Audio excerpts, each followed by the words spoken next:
Hi everyone, my name is Shahab. I am the co-founder and editor of Startup Guide, which is a magazine which features stories about entrepreneurs and startups. And I'm also the founder of Trailblazer, which is a consulting agency. So I have with me here today Mitch Smith, who is a speaker, an author, and a consultant, and he works with entrepreneurs as well as established organizations on launching their businesses, growing them, making them stronger, making their team stronger. So thank you so much, Mitch, for joining us today.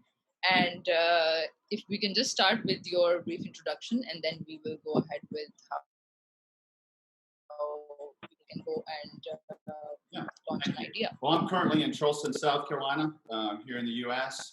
I grew up in the state and actually grew up on a farm. So my background, rural area, are getting up early, taking care of things, going to bed early, and I still live by that same principle today. I'm way more creative in the morning, so the morning times are good. And of course, right now it's 8 a.m. my time. So, but my background's pretty simple. I went, made good grades through high school, went to a military college, served a short time in the military, got out, and after my second job of being miserable, I decided to take out a $100,000 line of credit. I didn't even own a personal computer at the time, but I decided I was starting a technology company because I knew that's where it was going. Now, at that time, I really didn't have a clue. So what I did is I did what I encourage all entrepreneurs to do is if you're starting something and you're not the expert in it, go find it. So I found an expert in an area that I had interest in, hired him, and we were fortunate enough that about 3 months into doing what we were doing, a company saw what we were doing. I actually thought I was starting a digital marketing firm. And a few months into it, a very global chemical company came to us and said, can you do that for us on our training for our 35 facilities in 6 countries? So we made a quick pivot from marketing to training, and next thing we know, we have an $800,000 contract that launched us, and we went on to do Dow Chemical and Hewlett Packard and Nike and a bunch of other companies that really launched our first company. Sold that one in the height of .com to a publicly held company. Sold there, then ran their M&A for about a year and a half, mergers and acquisitions, and then left to start my second company. And it came from watching what we were doing in the first company. Saw a better way of doing it, saw a way of doing it better that could reach more people, smaller companies, because what we were primarily doing was serving larger companies. Built that company, started it up. We raised $500,000. I put in some money, and we sold that company 8 years later to a venture firm. Took some time off, wrote a book, and then really just kind of listened to some friends of my wife talk about a problem they were having. Just crazily started a focus group with these women. And out of it came up with an idea called a decision support tool, very simple tool that we thought could help women in selecting books and curriculum, primarily for those that were in home education type things. And next thing I know, we have an idea. We built a prototype of it, and I took it to a potential investor. The next day, I get an email back says, "We're not investing, we're buying it. Give us a number." So they end up buying our prototype and bought the company. I consulted them for 3 years. Shortly after that, started yet another company, which was really aimed at solving the sales reps. Most sales reps carried iPads. So we built an iPad-based content management platform that would help them with compliance, training, and marketing information. So they could not only get it while they were waiting to see a doctor, they could be taking care of all their training materials and all that. So anyway, long story short, that's almost 26 years. And last few years, I've really just been focused on helping companies primarily create better leaders at the top, as well as launching ideas through tools like design thinking. Right. That's actually amazing, and such a diverse experience. And so I think the next question is a great start, and it makes a lot of sense also. So what, in your opinion, what is a good idea? Is there something inherently good about an idea or not? Or do you just improve it with execution? So what's your take on that? Right. So there is an inherent thing as a good idea. And good ideas do happen. Ultimately, a good idea really, I think, has three clear purposes. One, it needs to fall into one of these buckets. It needs to make life easier. It needs to make life better, and it needs to enable someone that doesn't have something the ability to get it. So making life easier, the iPhone. You take your music, your camera, and everything, you put it in one device. It could be Expedia. You need to buy an airplane ticket. It shows you 15 airlines, so you don't have to go call 15 airlines. Makes life better. To me, pharmaceuticals is probably one of the better ideas in that one. They're always trying to make life better, and then enable those to have what others may not. To me, that's where social entrepreneurship plays a huge part. Whether it be Tom's shoes, where Tom's, you buy a pair of shoes and they give a pair of shoes away to a child in need. Or here in Charleston, we have a nonprofit called Water Missions International that's trying to bring clean water sources to villages that just don't have clean water. So to me, those are three. But to answer the next part of your question is, can it get better? And inevitably, the term we use as an entrepreneur is pivot. And I really don't know many companies that don't have a pivot point in their business. A pivot may not be 180 degrees where you turn around and go completely the other way. A pivot may be a little bit of a turn because you identify a unique need in a market. And ultimately, if an idea is not servicing or meeting a need, it really has no value. Because if you think about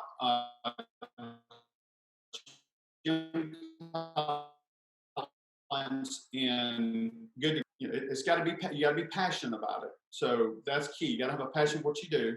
Two, it's got to have an economic engine, unless you're a nonprofit, but it's still, you have to have money. So it has to have the ability for people to invest in it, to give it away. And then third, you got to be the best at it, whether it be in your community or the world. So those are three key attributes that I think to an idea. The hedgehog concept is a very simple model, but it does have to have an economic engine for you to sustain yourself long term. Right, absolutely. And so you spoke a little bit about your experience with working in design thinking, right? So if we kind of merge idea development and design thinking, and I think that if we look at it, we kind of generalize design thinking a lot and think of it in a very limited sort of a way, instead of in business model development or idea development, right? So how do you think design thinking can actually be incorporated at the stage where you're developing an idea before the launch, right before that? So back to the hedgehog concept, I would always tell every entrepreneur that's looking to bring an idea to market, you better be passionate about it. It's hard work. I know we look at things like Shark Tank and probably read stories in Inc. magazine that make it look like it's easier than it is. It's a lot of sleepless nights. I tell people, I can remember times my wife would go to the grocery store to use our debit card and there was no money on it. Those things are realities. And so you've always got to be prepared that, and you better be passionate about the idea first. But where I think design thinking really, to me, two key points for it is, one, design thinking makes you start with the problem. One, empathize. You've got to the pain of the person you're trying to solve the pain for. You've got to truly understand what the pain point is. And to me, that's how when I did that prototype I sold, I ran focus groups because I didn't know my question to them were, let's identify the 15 things you knew, the 15 things you wish you had known before you got into this. And so that's where, empathizing to me has a huge part in that, and understanding the problem. And so once you understand it, now you can start saying, okay, if we did this, what would happen? So then you start looking at, when you introduce something, what typically happens. And then, of course, then you start developing your prototype, minimum viable product, and then you test the idea before you make some large investment. And you have, it's okay. The great thing with design thinking, it doesn't say you won't have failures. What it does is it minimizes your failures so that you can be better to really make your idea stronger, so that when you do invest the capital, when you do quit your job to do this job full time, less risky than it was previously. And once you've actually done the ideation and kind of incorporated design thinking with that, so when it comes to actually going into the market, launching, marketing your product or service, where does design thinking come in that context? Yeah, great point. So I think it goes back to the empathy phase, because in your marketing, if your is about features and benefit, I call it vomiting up features and benefits. I mean, you're really throwing up. Nobody cares about your feature benefits. When somebody comes to your website, when somebody reads a material, if they don't immediately connect, if you don't immediately connect to their problem, they're going to scroll past it. They're going to walk past it. So ultimately, your marketing has to be aimed at solving the problem. They've got to be completely, again, they could care less that your car does 400 miles an hour if they've got $20,000 to buy a car. I mean, it's just the way it works. So you've really got to know what your client's looking for. Again, going back to what their defined problem was, and then market to the problem, ultimately showing them that you can solve that problem. But you've got to make, when they read that statement about their pain, their stomach has to hurt. They've got to feel that pain and say, I need a prescription for solving the problem, just like you would to a doctor. And ultimately, people come for a solution generally like you would a doctor. You hold off and hold off and hold off with a toothache, but when it gets so bad that you can't sleep, then you finally go to a dentist. A lot of people solve their problems and buy your products that way, so you have to be aware of that. Are there some things like this Porsche 911 that's behind me on the wall that people buy because they don't have pain? It is. But that's a rarity. Those are rare purchases. If you're trying to reach a global market, you really got to be focused at the areas of pain. Right. So kind of doing introducing a painkiller for the problem. Exactly. As a matter of fact, I always keep books for interviews like this. A great book to kind of help address not only the pain, but how you what you need to fill that pain. Do you need partners? Do you need a distribution channel? All those things. A great book called Business Model Generation. I use this, I mean, with so many clients. This is just a very simple tool. It's got great insights to help you understand how to build your model. What are my resources needed? What's my investment needed? What's my distribution needed? Whatever it may be, this tool right here is very helpful. This book, A Business Model Generation, highly recommend it as a source for helping you determine, okay, I've got a good product. How do I get it to market? You know, I think that's a good starting. Absolutely. And so if we talk about the people behind any idea, of course there's the main founders, then there's the other people who have to help a startup, whether it's a startup or an established organization, and obviously they have to sort of understand the objective behind what they're doing, why they're doing it. If they're solving a problem, why are they solving that problem, right? So how can design thinking approaches be used for training teams, or for kind of ideating with the teams, whether it's startups or bigger organizations, so that they understand the purpose of the organization, and to kind of train them to empathize more with the customer at different kinds of departmental levels? Yeah. So I'm sure many people in this audience have probably seen a video or read Why by Simon Sinek. He actually does a TED talk on it. So to me, what design thinking also allows you to do, again, going back to the empathy phase, the very first phase, it answers the question why. Why are we doing this? So if you take Tom's shoes, why do we want to sell more shoes? Because we want to give away more shoes. Perfect example there. So to me, it allows your team to get behind the why. If in Simon's next book, I don't know if his next one, but the last one I read was The Infinite Game. You know, the why has to be more than about the CEO. It's got to be. It's not about the passion. It's not about the passion of the CEO. It's about the passion of the team, the employees. You know, they get behind that mission. In his book, he uses as a great example. There's a lot of companies that I think do this very well. So I think the key thing is it answers the why. Once you answer the why, now everybody is trying to help solve the why problem, what we're introducing. So everybody's got to understand their individual role to that, whether it be in designing, developing, customer support, service, whatever it may be, delivery. What part do we play in the why? And so to me, that's the perfect place to start. But it goes back to the very beginning of the person's real problem that you're trying to solve. Absolutely. And for startups, one of the dilemmas is to choose a team. To kind of how do you choose the right people? Should they have, what kind of values should they have? What kind of skills should they have? Right. So there's a lot of questions and there's a lot of trial and error, obviously.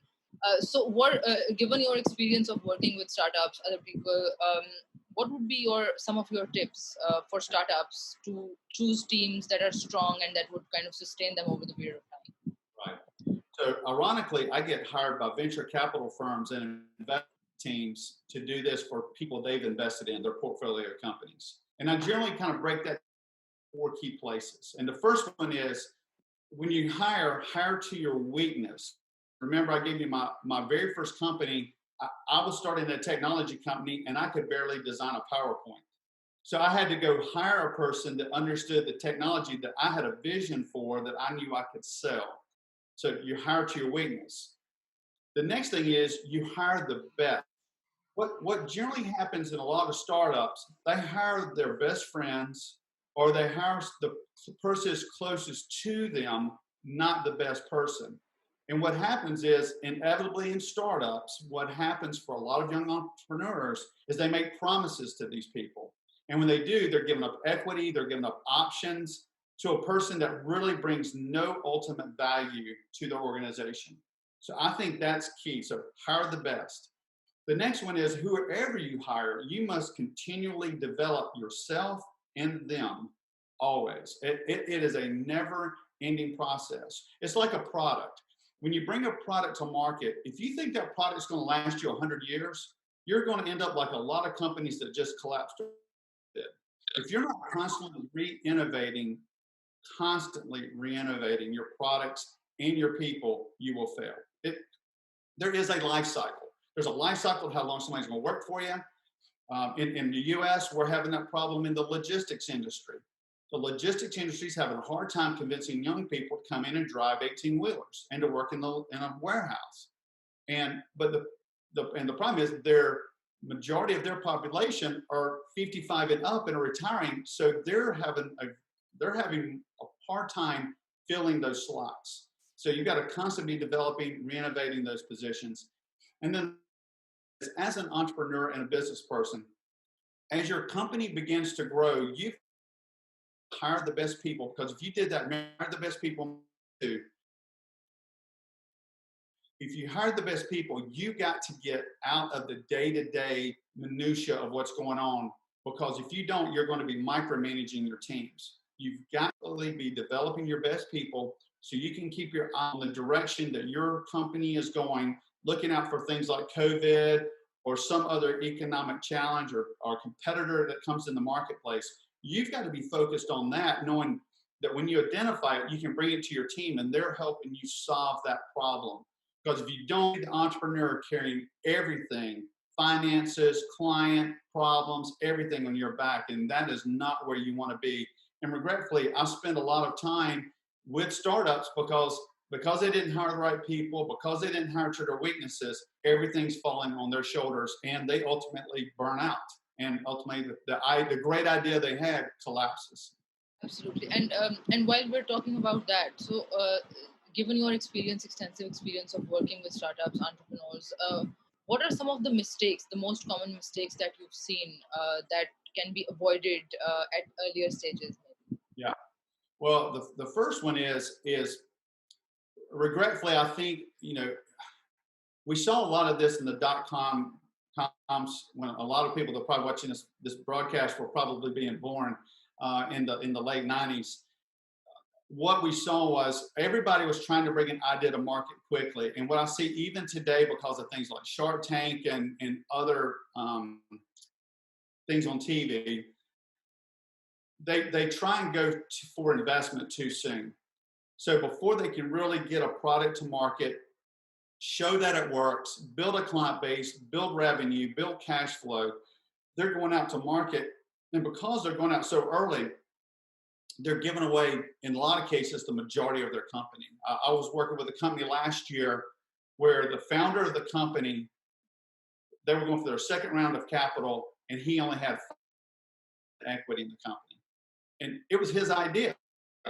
But because of the way they went into market, taking capital, he's now being told what to do by versus him dictating the direction of the company. And that's where you lose the ability to take your idea forward. And to an entrepreneur, that's handcuffing you. And ultimately, again, burnout, you say, I've had enough with it. I'm going to walk away. And you walk away from baby, really your baby, because you birthed this baby and you're trying to grow it. And it's like giving it away. And so that's what I think the biggest problem is you really need to work hard, look for the big win quickly. Don't try and buy your Porsche 911 in your first year of business. Work diligently, keep that cash, let money make money, because that's what I've learned. If you can get money moving, let cash build more cash, which allows you to hire more people in your company. Take the time to do it. Now, are there those ideas that have a life cycle, short life cycle? Of course. Do you need to go raise 20 million on that idea because it's a short life cycle? Of course. Those things do happen, but those are very, very rare. I would say that's less than 10% of what I see in all the market, not just my clients, but in my market. 90% of us need to be chugging along, little bit by little bit, growing our company. Then, as I said earlier, they hire wrong.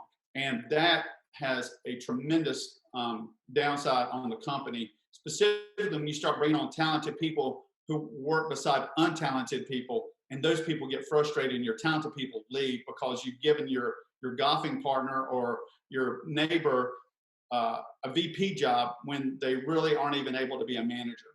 And then I would also say Vern Harnish wrote a book called Scaling Up, and in that they really talk about things like managing cash flow.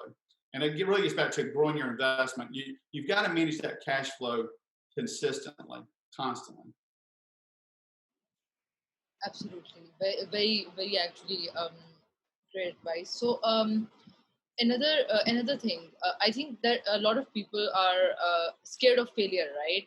Because it's considered to be something that shouldn't happen, and it's like ultimate failure. But there's no such thing as ultimate failure, right? So in your view, what is the importance of failing during your entrepreneurial journey? And any time that you actually experience such a thing, and maybe what was happening at that time, and how did you get back up? Right. So, I would say that as an entrepreneur, you cannot fear failure. You've got to accept that it's just a part of what we do. Thomas Edison, we see numerous quotes from him about I failed 1,000 times to get to the right idea. I mean, a lot of times is the key to getting to the right idea. And that's where I think, again, going back to design thinking, when you're testing an idea and you're prototyping, bring it to market, minimum viable product 1, minimum viable product 2, that's what you're doing.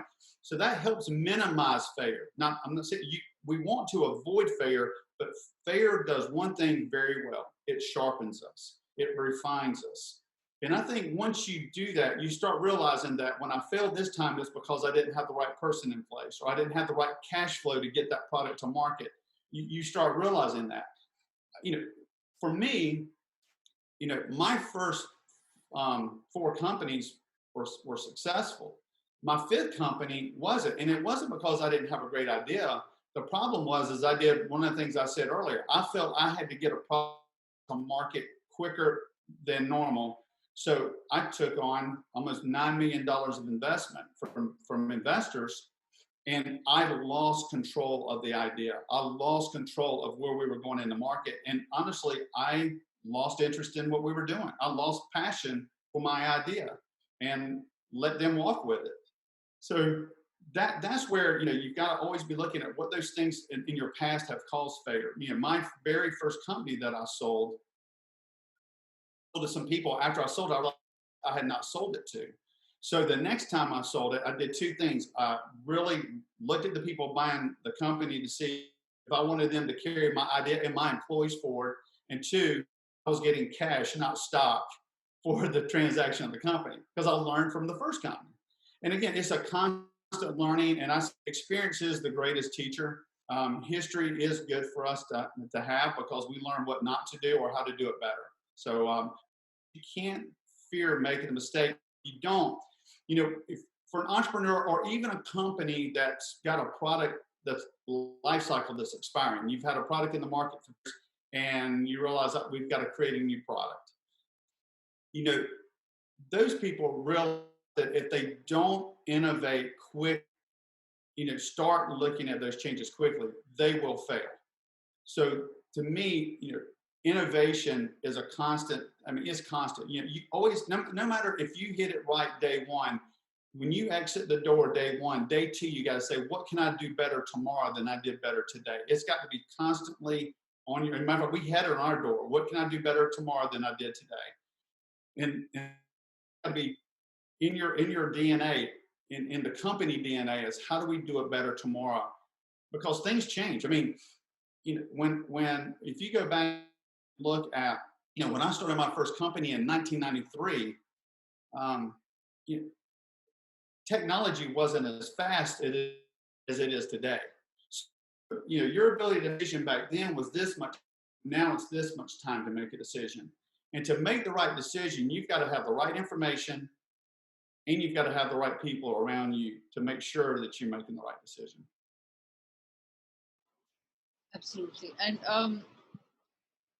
so we're talking about innovation and failure, and if we talk a little bit about the current situation in light of the whole COVID pandemic and how everyone has to work from home, and no matter where someone is in the world, we're all kind of maybe for the first time facing the same kind of challenges and the same kind of situation. So what has your experience been in terms of what businesses are going through? And in your opinion, what is it that is going to help them survive or emerge from this? So I think there's two parts to that question. The first one is because COVID forced so many companies to go to remote employees, that the companies that could do that effectively were companies that had great communication skills internally. They developed their people. The people knew their job. They knew their role. So when they went into working from home, they knew what they were supposed to do. They knew how to communicate. They knew their purpose. Again, it went back to the why. They identified the why effectively. So when they went home, they knew why we were doing this. The people that didn't do that effectively went home and didn't know what to do next. They didn't know the process. They didn't know who handed me what. Was QA done? So there was a failure there. The next thing that COVID, I think, had a tremendous impact is a lot of companies, specifically some retail, like in the US, a lot of retail companies have collapsed because people couldn't come to their stores and buy. And if you look at history and you listen to the experts, this could be a recurring theme year to year. So a lot of these companies realized there's no way I could deliver my product and service if this continues. So they just shut the door. A lot of companies have put their fingers in their ear to try and avoid it, thinking this is going to end. They will eventually shut their doors.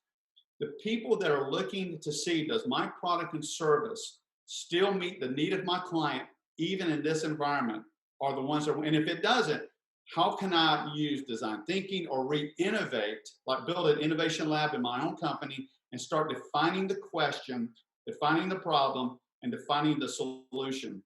Those are the people that are going to make it through COVID and through the next pandemic and through a war. Because I mean, I'm in Charleston. We've got hurricanes now on the way. Ups our city for sometimes 2 to 3 weeks when a hurricane comes. So we've got to be constantly ready in Charleston to operate in that manner.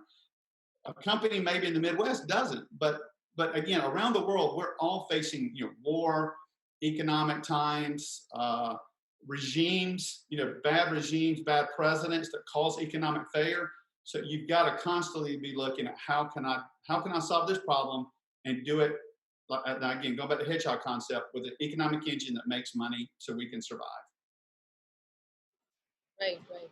And so also the concept of entrepreneurship or becoming a CEO of your own company or a founder is very fascinating, I think, when you're starting out, and it seems very glamorous at times.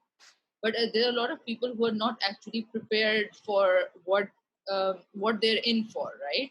So sort of like a dark side of entrepreneurship, if we may say so, right? So what is your, given your experience of starting so many companies and going through the whole hustle and everything, what is your take on this whole situation that you hinted upon this a little bit before as well, that we need to be very passionate about the idea that we are working on, right? So what does one need in order to go through that hustle, or in order to go through that whole day-to-day situation where you can't avoid any work? Right. Well, if you're currently working 8 hours a day, be prepared to work hours a day.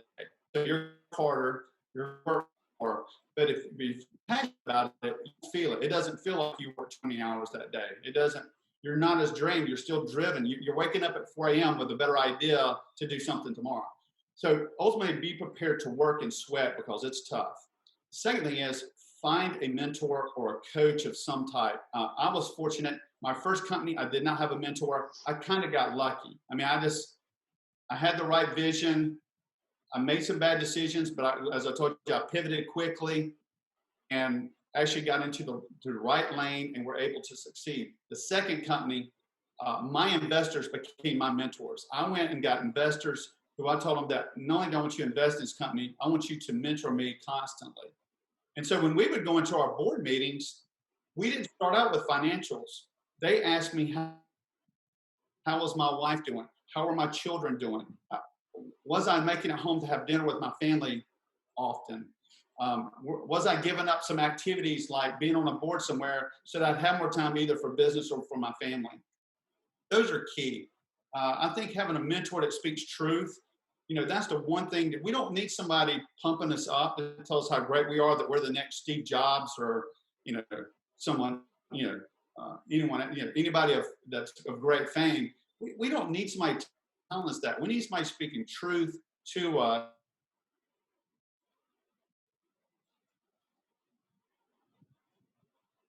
A lot of times I find CEOs have a core strength, but they're not using it effectively every day because they see that they have a weakness and they think they've got to work on that weakness. No, no, no. You hire to your weakness so that when you hire Jan or someone else to fill that gap, you're focused on what you do. So to me, that's the key. Is just know it's hard work. Stay focused on your strengths, your passion, and just again put the right people around. J.D. Rockefeller, one of the most successful men in U.S. history, when asked what was his secret to success, he said, "I surrounded myself with people smarter than I was," and you've got to do that constantly.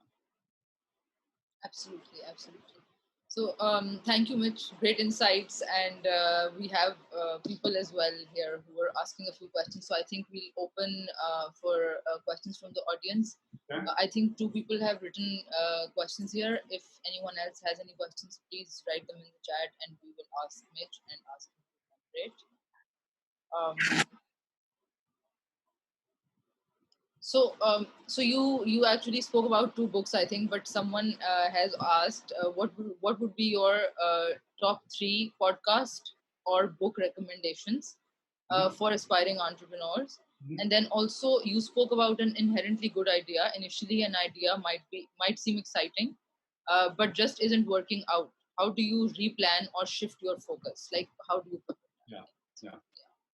I want to answer the second one first since it's right on my mind because the other one's easy. So the second one first. Uh, Ultimately, when you're working on an idea, if you can't find what I call the economic engine, it's just not working. It may be because it's a hobby, not a business. So I'll give you a perfect example. I use this often. I love offshore fishing for big fish. I love it. It's a passion. Okay, you can tell I love catching big dolphin and a mahi and marlin, and that's what I love doing that. But I spend money to do that. I don't make money fishing. So it's a hobby. And I think you got to try. Sometimes there's a middle line where it's almost a business, but it's sustain you. If you can't find the model that works, then you may need to try and refine that idea, pivot, or shift to maybe a new idea. And again, Business Model Generation is a good book to maybe help look at the model so you understand your revenue side and your cost side, and hopefully revenue is higher than cost, which is profit. So books for aspiring entrepreneurs. The first one is the one, so I get asked all the time, why haven't I written a book about this? With multiple startups and consulting. To me, Guy Kawasaki, like the motorcycle, Guy Kawasaki wrote a book called Art of the Start. He wrote it, and I could probably write some chapters in addition to it, but as far as the core material you need on starting a company, Art of the Start is a good one. Another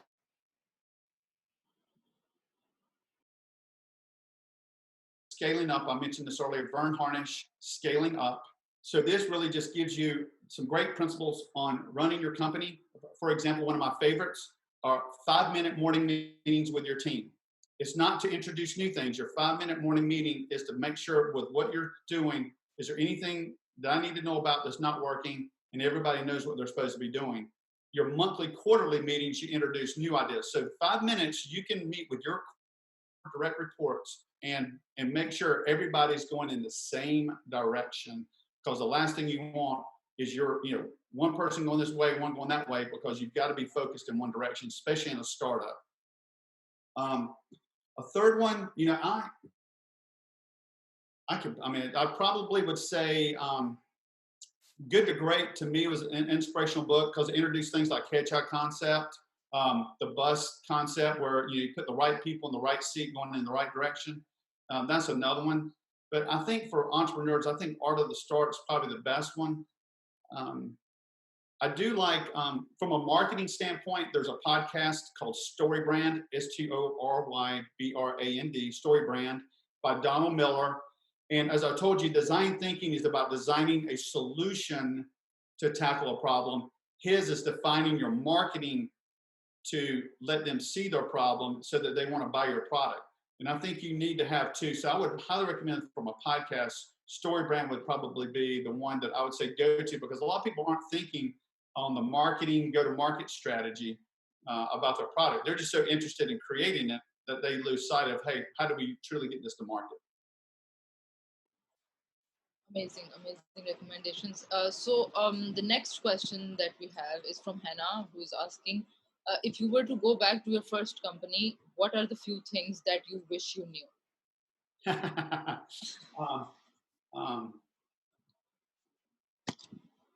Don't give so much equity away to your business partner, which I learned. Don't do that, because I did. I gave up too much equity, and in the end, realized it cost me a lot of money.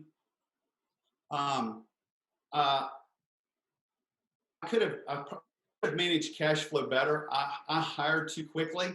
I bought this concept that the more people I had, the better I looked as a company. Now, the more cash you got in the bank, the better you look as a company. So I really spent too much time trying to always take the cash that we were making instead of, and I did. I paid myself a meager salary during that first company. I was truly reinvesting my money. Regretfully, I was too interested in hiring people than I was really building a solid financial foundation that really launched us even farther. Something I learned in my second company that I didn't have to deal with so much in the first one. The second one, that was huge. And I see a lot of entrepreneurs failing in this. Pick 1 or 2 verticals, no more.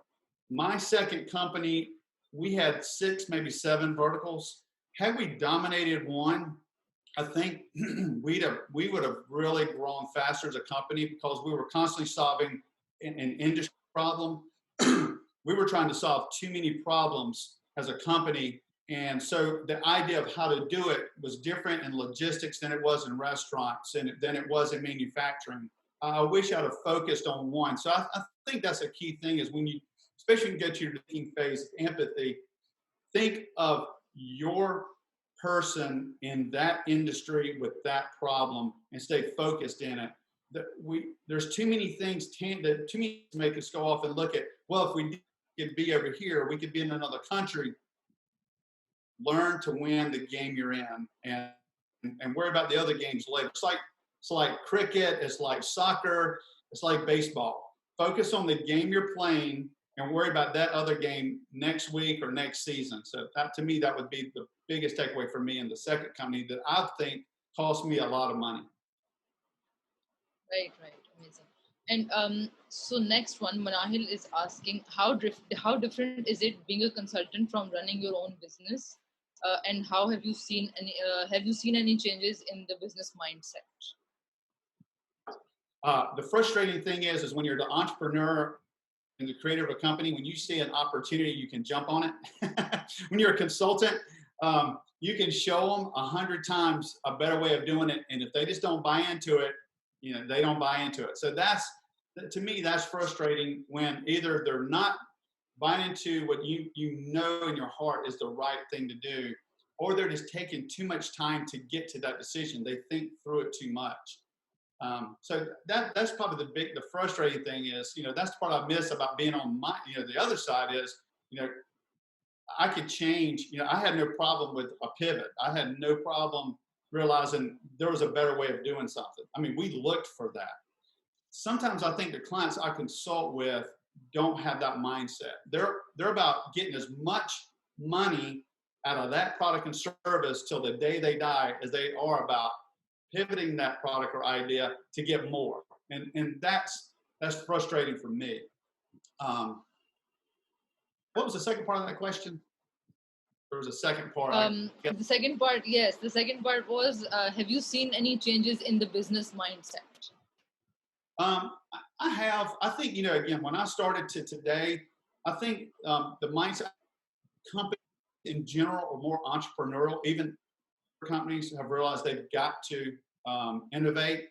A great book written by Jeffrey Moore, Zone to Win. This is a great book that helps companies understand how to build a entrepreneurial program within a mature company. So I do think that the mindset is changing. I think, fortunately, people like Simon Sinek that makes us think about things differently. It's not about how much money you make; it's about the why. It's about the infinite gain. And, he's telling us, hey, it's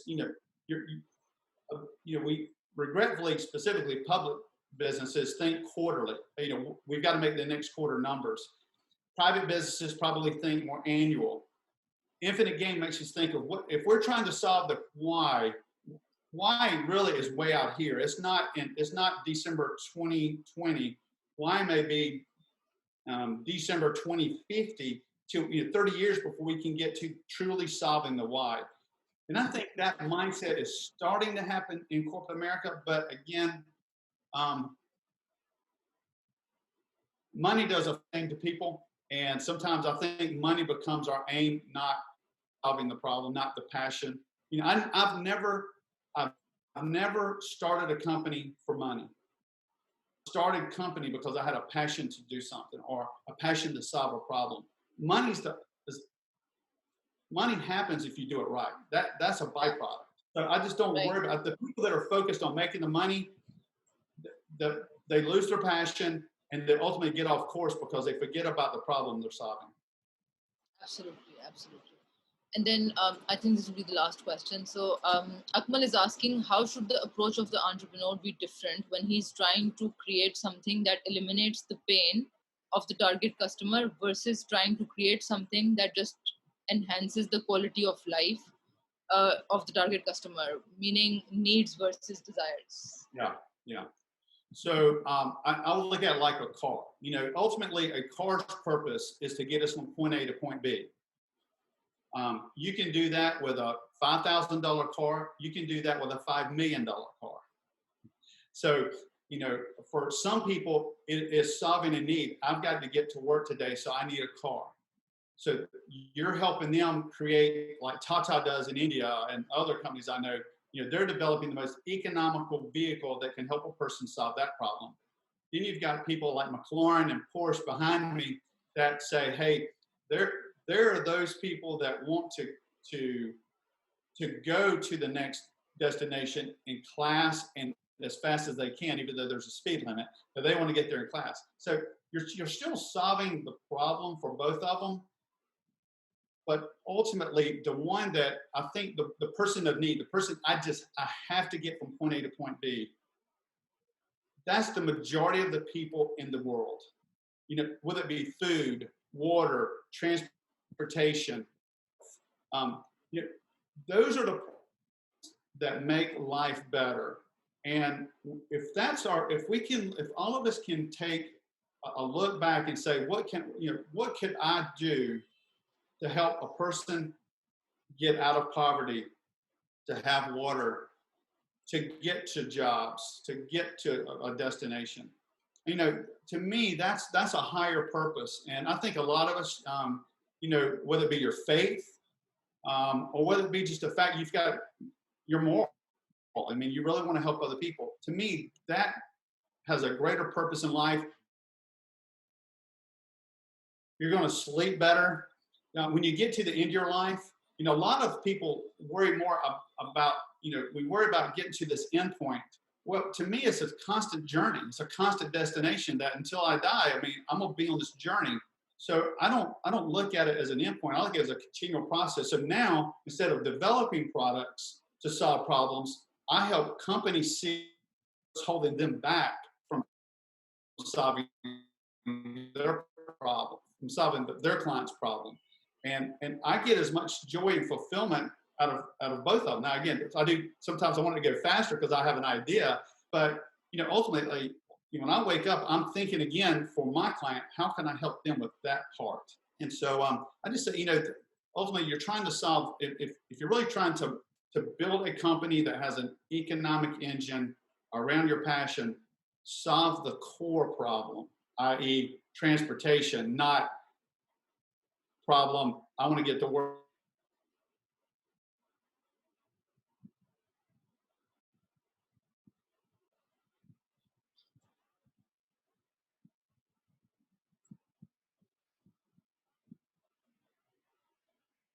Right, absolutely, that makes sense. And so, Mitch, just before we end, so if you had to give us one tip, just one tip to kind of get through this whole situation and how to work on businesses, what would that one tip be?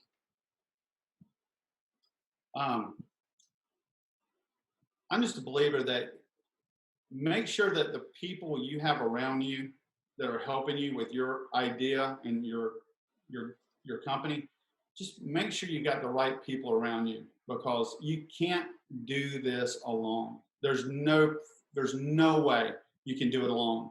So whether it be the right employee, the right consultant, the right mentor, the right coach, whatever that is, put the right people around you and really learn from them, but make sure you stay focused on your strength. Let them help you with those weak areas so that you can mature as a company, mature as a person, and become who you were created to be. Amazing, amazing. Thank you so much, Mitch. Very insightful, very enlightening session, and thank you for your time. Thank you. And thank you for asking. Thank you for replying to all the questions as well, and thank you to the audience for all your amazing questions and for listening and joining us.